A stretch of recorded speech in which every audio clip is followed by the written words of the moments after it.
Wanderers, this big hunk of a barbarian here is getting some massive buffs in Season 11. We're going to go over all of the changes. There were simply 0 nerfs. I'm super excited to hop onto the Barbarian in Season 11. We're going to highlight a couple of the builds. We're going to talk about all of the buffs and why we are going to be hitting incredibly hard.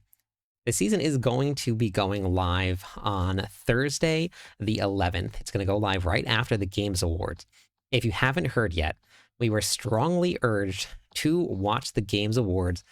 Something is happening because Blizzard launched their brand new season immediately after it's over.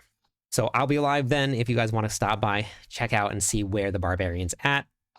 I'll show you all of the planners that we're going to have. Mobalytics went through a massive update on their website, completely overhauled everything. It looks amazing. So we'll show you all of that, all the new features that they brought, and we'll get to check out this Barbarian here. So the first thing that we're going to cover is we're going to talk about the patch notes and what got changed. Right off the bat, the very first line that we got to read was that the strength multiplier is getting a 10% increase. That just means, straight off the bat, Barbarians are getting a 10% increase to all of their damage. Now, how does that work? In the game here, if you look, every single class, it's all the same. Whatever your main stat is, and you can tell by looking at it here, it says that it increases skill damage. That is all of your damage, no matter what you're doing. So you're going to get 10% of your strength, your total strength. And as you can see, Barbarians love to stack strength. You're going to be stacking strength no matter what.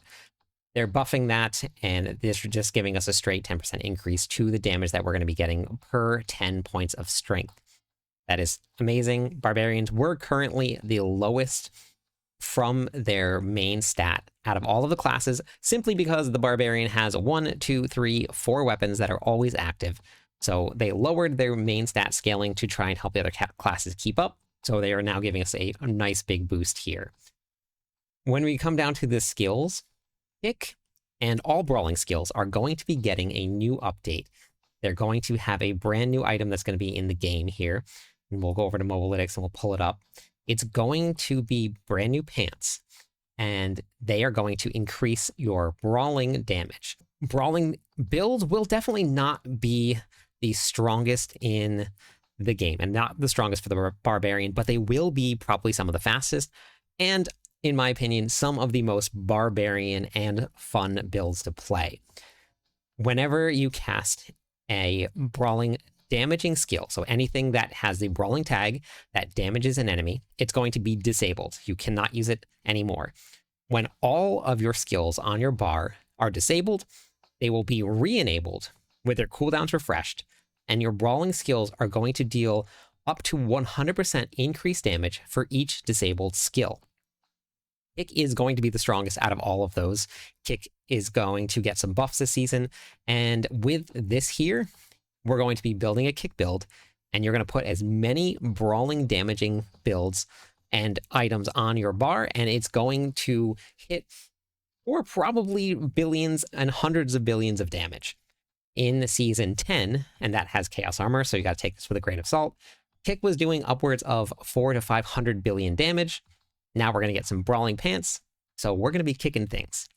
Pretty excited about this. So Kick also got another buff here. They widened the hitbox, so they doubled the radius that Kick will hit. That's going to give it some big AoE, which is absolutely needed with a build like that. Our Kick, they reverted the Fury cap from the PTR. Everything on the PTR had a cap because the Melted Heart of Selig was scaling things through the roof. Barbarians had 50,000 Fury as a total for the Fury pool, and it was just pretty insane.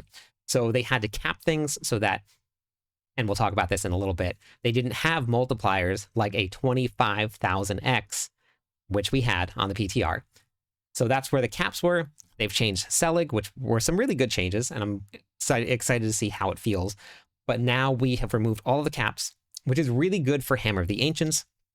And we'll talk about why when we look at our Hammer of the Ancients build, which we have up here, because Hammer of the Ancients is going to scale off of maximum Fury. And if they had put a cap on it, we would be getting less than what we're going to get going into Season 11. So I'm very excited about that.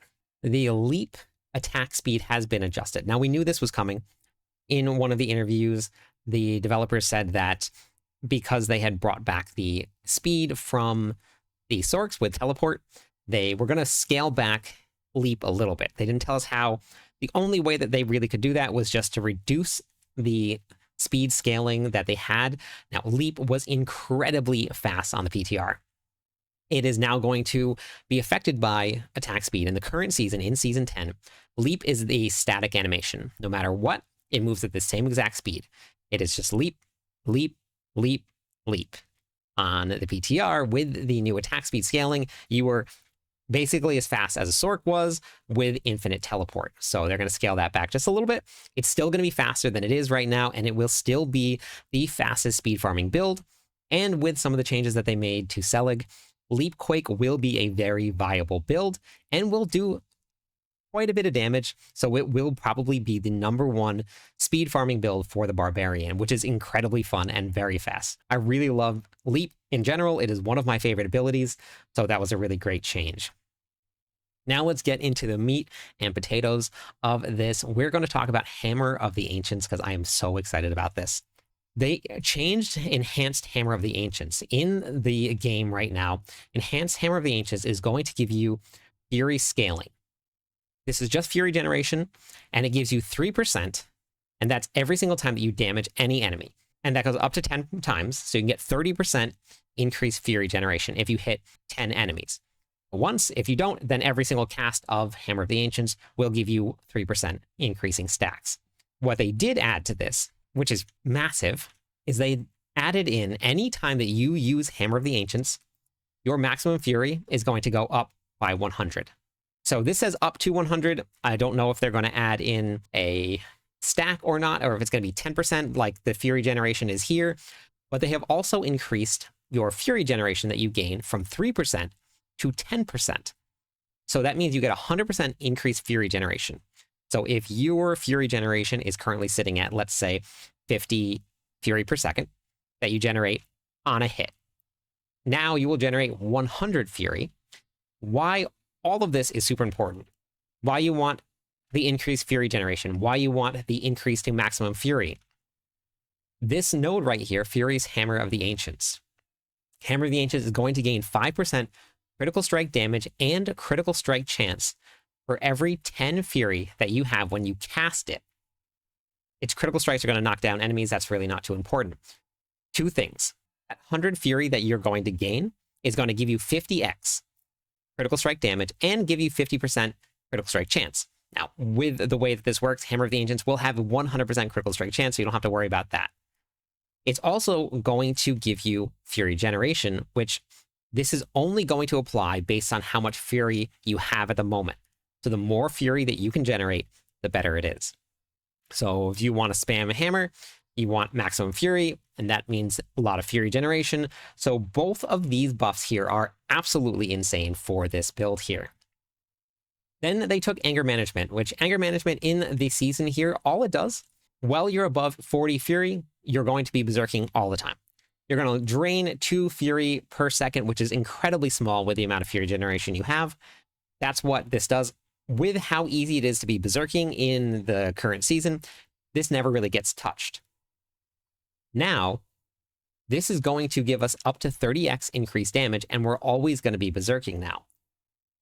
This is a really big one. It's only going to drain 3 Fury. Again, that's very, very small. There's a lot of different ways to counteract that. So this is a really cool change here to see, especially for leveling, because if you find this early on, and even a 10x early on in the game, and you're always berserking, that's going to give you an extra 25x and an extra 10x on top of that. It's going to make your leveling process a lot better, and is also possibly going to make it one less shout on your brawling build, because you don't have to have Warcry up in order to be berserking. So there's a lot of different things that we're going to get to mess around with this change here. Chain Scourge, we actually just went over, but what they're going to be doing, this is the new Brawling Pants. The shorter cooldown for the last brawling skill used before re-enabling all of them is now going to scale based on your attack speed. On the PTR, some people were running into an issue, and this was with Leap, and you really got to see it with Leap because they were trying to bounce around all over the place. When you would land and Leap was supposed to reset, there would be a very, very small delay before you could Leap again. that was the re-enabling. Now, that re-enabling is going to be based on attack speed. So I'm assuming with enough attack speed, we're going to be able to leap incredibly fast. And it's also going to set our cooldown of that leap to 0 again as well, which means that we won't have to run giant strides, which is the only way to make the infinite leap work without that small delay. It's all based on speculation. We haven't actually got to try it yet, but based on this right here, it looks like we will have that extra damage slot opened up because giant stride is going to take up a slot in your ring to just increase the amount of damage that we're going to get in that skill. So this is very, very cool. This right here, Field of Crimson. Field of Crimson is going to make what has not been done in Diablo 4 purposefully yet. A Z DPS Barbarian build. The Blood Pool's bonus damage is no longer only going to apply to the casting player. So if we look at Field of Crimson here, while using this weapon, damaging at least one enemy with Rupture creates a blood pool that inflicts an X number of bleeding on an enemy, but enemies standing inside of the pool take up to 70x increased damage. And now that is going to affect everyone, which is very cool. So if you're running in a party and someone has a Field of Crimson on, you're going to have some way to apply bleed so that you can get the pool down. And the pool is pretty big and pretty noticeable. It's this big red blotch on the ground. When those enemies go in there, you're going to hit harder because they're standing inside of that pool, even though you didn't cast this. So that is a very, very cool change that they're making. And they're going to be giving us this brand new setup for a Z DPS and more group mechanics. It's going to be pretty cool to see when we get into the tower, because there will be group rankings. Now, for anybody that hasn't heard, the tower will be coming in January. It will not be launching at the start of the season.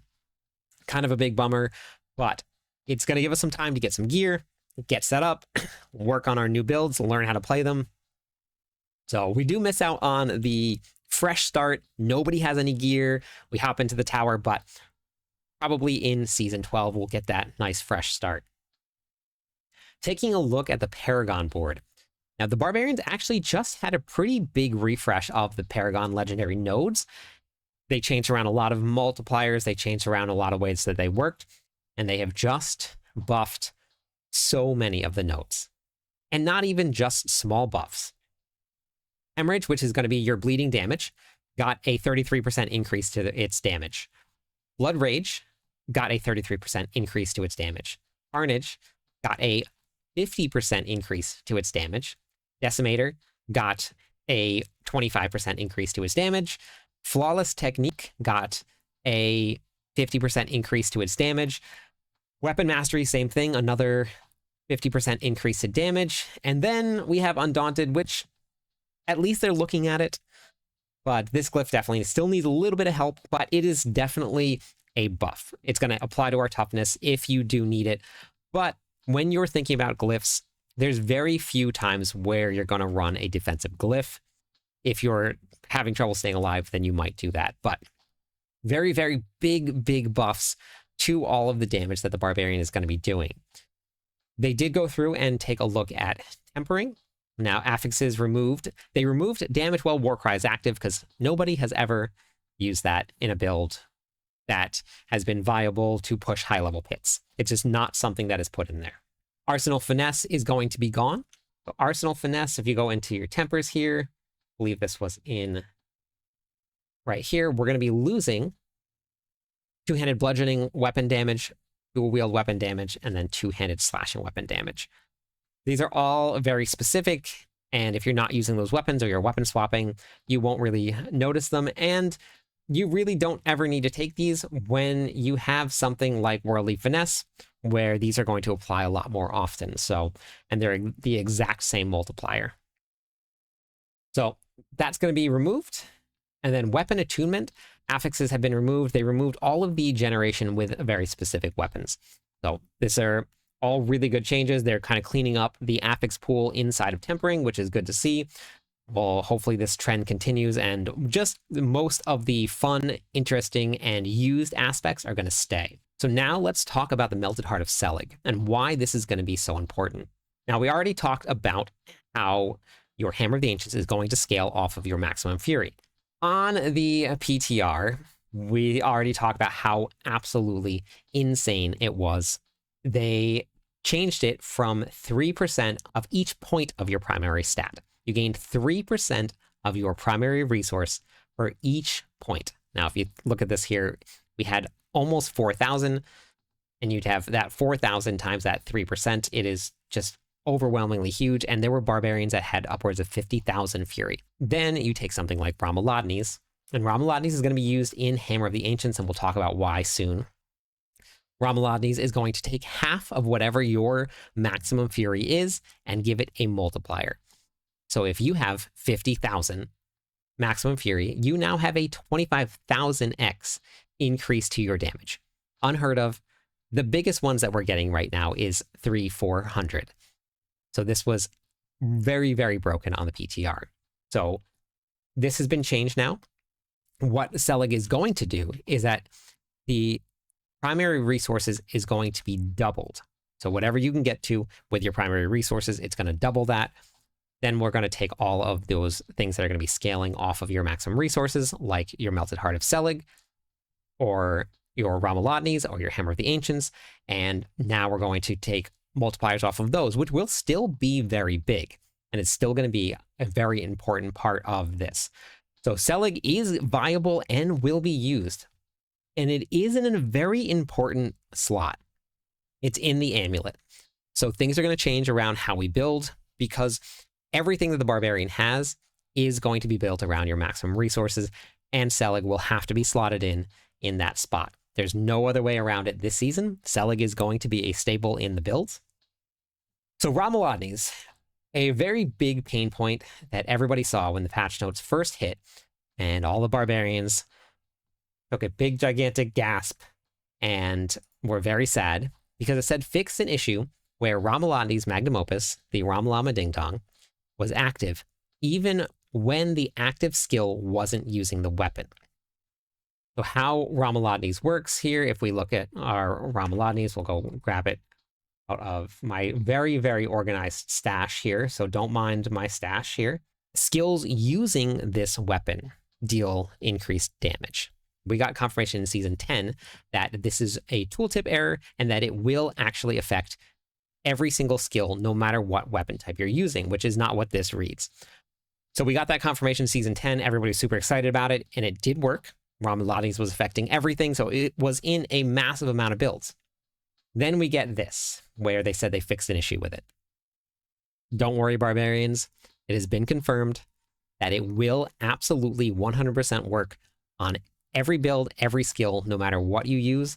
So Ramaladni's is in for the season, and it will be in for Hammer of the Ancients, which is going to be a massive, probably upwards of 600 to 800x increased damage.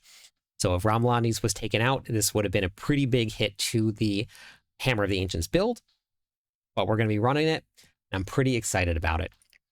Here is the Hammer of the Ancients build that we're going to be running. The planners will pretty much be all done and updated, so I'm very excited to bring these out to you. Mobalytics went through a massive change, so we'll update this build here, and I'll show you what it's going to look like now. We now have links in the build to see all of the skills, all of the items. So if you were to see a variant and you were to look through and you saw a passive skill and you didn't really know what it was, then you could actually see right here, heavy-handed. Okay, what is heavy-handed? Do I have to go search in the skill tree to find it? Not anymore. We now can link to it. This is going to be a really great tool for people that are just hopping into build planners, that are just learning a brand new class. And we added in a table of contents. It's going to be constantly updating, but this will allow me to just jump through to whatever section I want to see. Let's say I'm looking for a specific piece of gear that's in the planner, and I'm looking for the Field of Crimson. I can now come down to the boss loot table here, and I can see, okay, Field of Crimson is going to drop from Varshan. Amazing. It's going to make it very, very easy to pop back through. So you've now found, okay, I need to go see Varshan. What other items do I need? I go right back here and I just click and it takes me right back to the top. Not only that, make sure that you look at these variants here. We'll be able to swap through all of the variants at different parts of the planner. So it's not just at the very top. It's not like you're going to have to come down, look at the Paragon board, and then you have to scroll back up to the aspects and then switch to the variant and then go back all the way down. You'll be able to do that at each stage. So the people at Mobalytics and the devs there have been working very hard to get these builds updated. Each of these builds here will have a legendary section, and this is your starter. This is where you just at level 60, you want to start building into this. You're going to run only legendary aspects. If you have a unique and it's in the planner, you can put it on. The way these planners work is as you jump through to the unique section here, everything should remain exactly the same. And you can just pop on that piece and you'll still have a nice smooth transition through until the end. Now, just make sure that you look at your end game variants here as you go through the planners and know that, okay, so these items right here might change. So you have a clear vision of how these are going to work. I'm hoping that by the time we get to the launch, we're going to have our arsenal selection, but I have written it into the planner here for anybody that is looking for arsenal selections. They will be written in with a arsenal selection tab here. Mobalytics has promised that they will be bringing a section in the guide where I can actually function with it and show what arsenal selection we're going to be using.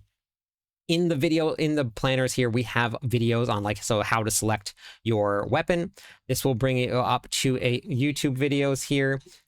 And this will explain the arsenal selection, how to use it, how to read a skill tree and know exactly which arsenal setup that you want to use. And I'll have all of those links inside of these planners as well. So Hammer of the Ancients is looking pretty fun. This was Hammer of the Ancients on the PTR here. It just, all we set up was just a straight hammer, nothing else. It was hitting for billions and billions of damage, hundreds of billions of damage. And my character wasn't even geared. We just never stopped hammering. You just constantly go. So I'm very excited to do this build. This will probably be one of my first end game builds. Now, will this be the strongest?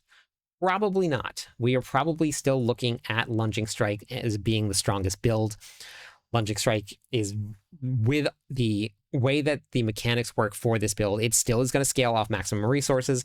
So Ramaladni is going to play a pretty big role in it. So Lunging Strike is probably still going to be number one, but we're hoping it's not going to be by too much. And we're hoping that Hammer of the Ancients is going to help keep up with it. But Hammer of the Ancients and Lunging Strike will probably be your S tier builds. So we'll be having a tier list coming later on this week. I have a little bit more work to do on the planners, and we got a little bit more. I'm going to be getting a spreadsheet set up, and this spreadsheet, I'm thinking I'll be able to get it out to anybody that wants to look at how we're doing the math and how we're figuring things out. So make sure you look out for all of that stuff. And the last thing that I have for everybody is make sure you hop into the Discord. The link will be in the top of the description of the video. Even though the start date has changed, we're still going to be putting on some leveling groups.